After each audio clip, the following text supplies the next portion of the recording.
বুঝলি মফিজা? হ্যাঁ উস্তাদ কোন। আজকে আজকে একটা বড় দান্দা করাই লাগবে। ঠিক আছে? হ্যাঁ ঠিক আছে, করতে হবে। দান্দা না করলে কিন্তু হইব না। আজকে একটা বড় দান্দা করতে হইব। হালার টিয়া পয়সা নাই, মাইসে কুটি কুটি যেতে থাকা অল্প দিনে। আমি যে কি করি কোনো ভাইবা চিন্তা পাইতাছি না। আবুল্লাহ আঙ্গর পাড়ার গ্রামের বই রয়েছে ওই যে। দান্দা হইব তো।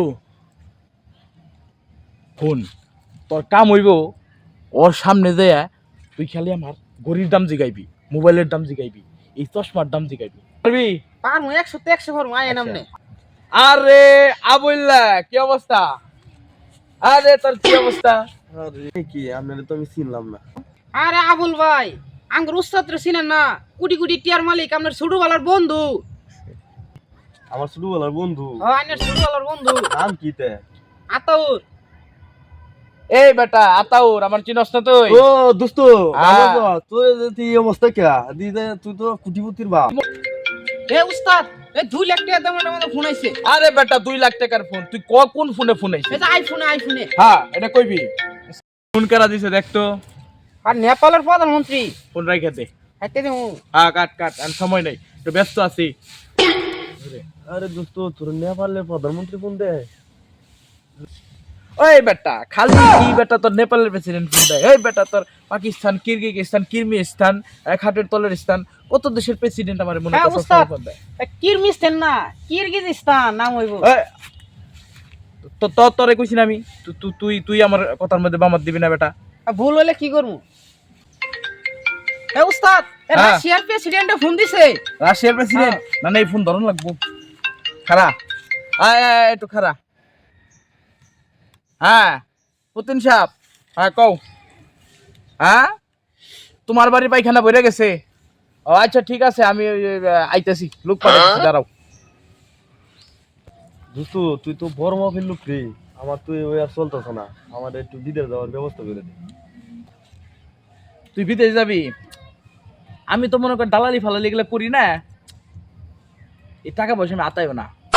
আচ্ছা ঠিক আছে, তুই যদি যাবি এক কাজ কর, মফিজ যা, তুই তুই তুই ওর টাকাটা ম্যানেজ কর, ঠিক আছে? তুই ওর টাকাটা দিবি, আমি কিন্তু আমি কয়ে দিছি, আমি কিন্তু এই টাকা পয়সা আতাই ফাতাই না, আমি কিন্তু দালাল ফালাল না। তুই বুঝছ না, আমি বড় মাপের লোক। দোস্ত বিদেশে কি কাজ করছ রে তুই? আমি বিদেশে কি কাজ করি? আমি কইতেছি, উস্তাদ ডগ শিপার বিদেশে কাজ করে। ডগ শিপার মানেটা কি এটা? মানে এই যে কুত্তা বিলাই আগে না, এডি পরিষ্কার করে। ওই বেটা তোর আমি কইছি না, তুই আমার আগে উল্টা পাল্টা কথা কইবি না। আমি তো হাসা কথা কইছি। হেৎ, চুপ। দোস্ত টিয়া কত লাগবো? টাকা লাগবে হইলো ভাই, টিয়া তোমার। লাগবো 15 লাখ। 15 লাখ এই যে উস্তাদের বাগান বাড়ি লই আইবেন, কালকের মধ্যে আইবেন টিয়া লিয়া। আচ্ছা ওকে। জানতেলে? মফিজ রে, হ্যাঁ টাকা জমলো কত? 50 পার হয়ে গেছে। 50 পার হয়ে গেছে? হ্যাঁ। তাহলে এক কাজ কর, হয়ে গেল, টার্গেট মোটামুটি ফিল আপ হয়ে গেছে, আর দরকার নাই। এক কাজ কর, তুই উত্তর পাড়ার রাস্তা দিয়ে ভাগবি, আর আমি এই সাইড দিয়ে মনে কর গাড়ি নিয়ে ভাগা দিব, ঠিক আছে? তাহলে মনে কর ওরা কেউ আমাকে দেখতে পারবো না। পারবো? না পাইতো না। মাথায় একটু বুদ্ধি নিয়ে চলিস। আমি লাখ কোটি বানিয়ে দিলাম তোরে, সমস্যা নাই, টেহার ভাগাভাগি পরে করো, আগে এলাকাটা ছেড়ে নেই। হ্যাঁ আচ্ছা ঠিক আছে। যাম গা বিদেশ, মাসে লাখ টিয়া কামামু, বছরে কোটি টিয়া। আল্লাহ এত টিয়া রাখমু কু, খুশিতে তো আমি আত্মহারা হয়ে যেতেছি। তুই যা বিল্লাই টিয়া লিয়া। হ্যাঁ আবুল্লাহ ফোন টোন বের কর, মোবাইল টোবাইল বের কর, আর তুই কিন্তু আবার ঘুরি টুরি আমার দাম জিগাইবি, ঠিক আছে? কি করে?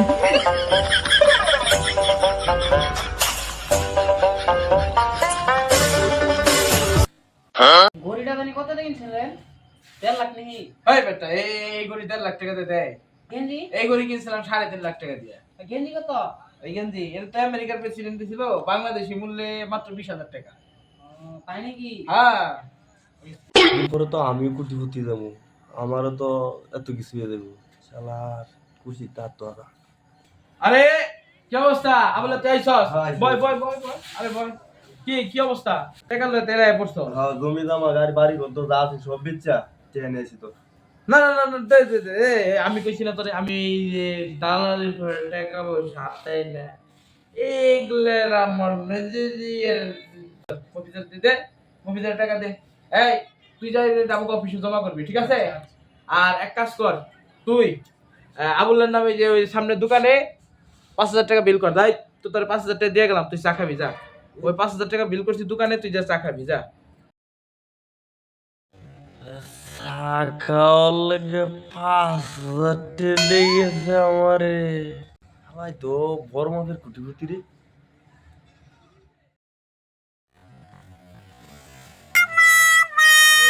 দোস্ত মফিজার আপনারা দেখছস? কিসে? আরে ওগো আমি জমি বেচে দিছিলাম, টাকা দিছিলাম বিদেশ যাওয়ার লাগিয়া। ওরা না 10 লাখ। দিতে যাওয়ালে 10 লাখ দিছিলি? ওরা না কেন পলাইছে। কি কস? আমি তো জমি জমা বেচে 15 লাখ টাকা দিয়ে আইলাম। আরে তুই করছিস কি কি কস? আমি এলাকা কি করবো এখন? আর তুই করছিস কি এলাকা সবার ইনতে ওরা মেটে হলে ভাগছে। আই যায় খুঁজিগা। যা চল। হায় আল্লাহ, আমি এগোর তো কুটা খুঁজে পাইলাম না। আমি জমি জমা বেচে 15 লাখ টাকা দিলাম। আল্লাহ, আমি এখন আমার কি হইব?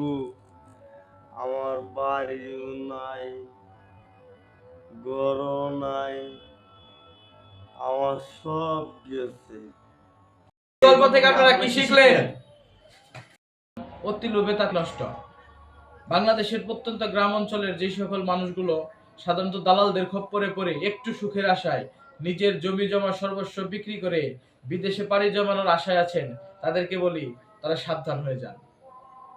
ভালো থাকবেন, সুস্থ থাকবেন।